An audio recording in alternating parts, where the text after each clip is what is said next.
With New Mexico's daily number of new coronavirus cases dropping, Governor Michelle Lujan Grisham says the state seems on track to reopen schools next month. But there is one area that could make or break a statewide reopening. News 13's Chris McKee talked to the governor about it. Yeah, the governor told us today she's worried about a case spike with Labor Day coming up and high case numbers in the southern part of the state. But the governor thinks that parents can expect hybrid schooling after Labor Day. I'm better than cautiously optimistic, but we have to hold these numbers. I can't have a spike, and I can't have some counties with their infection rates, right? Southeastern New Mexico is still too high. They need to still come down in order for this to be a statewide effort. We interviewed the governor ahead of a primetime address in front of the Democratic National Convention tonight.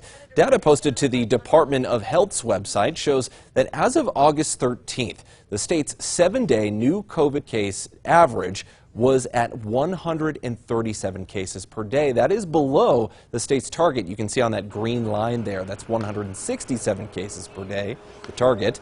Well, that is a key metric. The governor told us today New Mexico should not expect more reopenings as soon as next week, even though we are meeting all the gating criteria now.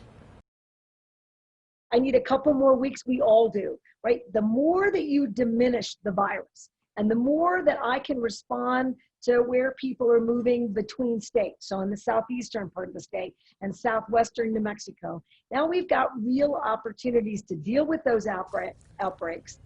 And we also asked the governor about indoor dining at restaurants. She wouldn't say if that could start back up with lower case numbers, but she said she is optimistic about having a, quote, exciting announcement in the near future. Back to you. Okay, Chris. We also asked the governor about her interest in a possible cabinet position if Joe Biden were to win the presidency. We've posted the full interview on alwayson KRQE.com.